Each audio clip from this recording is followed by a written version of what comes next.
محکمہ صحت نے اپنے ایک اہم فیصلے میں مایونیز کی فروخت پر پابندی عائد کرنے کا فیصلہ کیا ہے، جو کچے انڈوں کے ذریعے تیار کیا جاتا ہے۔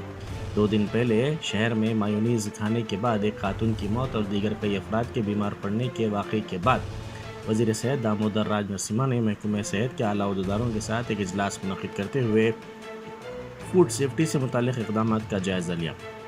اس اجلاس میں وزیر صحت نے مایونیز کی فروخت پر پابندی لگانے کی ہدایت دی۔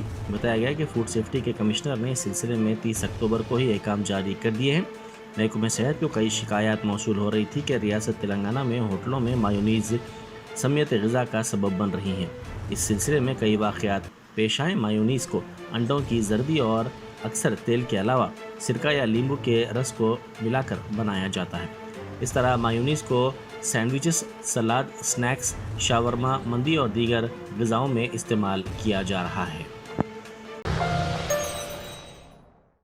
جرمنٹن super speciality hospital national award winner doctor Mir Jawad Zar Khan, German trained senior orthopaedic surgeon and director, ماہر ڈاکٹرز ڈاکٹر واصف اعظم اور doctor Bharavi Chanduri, senior cardiologist اور دیگر ڈاکٹرز نمایاں خدمات انجام دے رہے ہیں۔ Robotic surgery, advance cath lab, MRI، operation theatre, ICU، 2D ultrasound جیسی سہولیات سے آراستہ کارپوریٹ لیول ہاسپٹل، واجبی فیس میں ہر مرض سے شفا یابی کے لیے جرمنٹن سپر اسپیشلٹی ہاسپٹل، عطاپور۔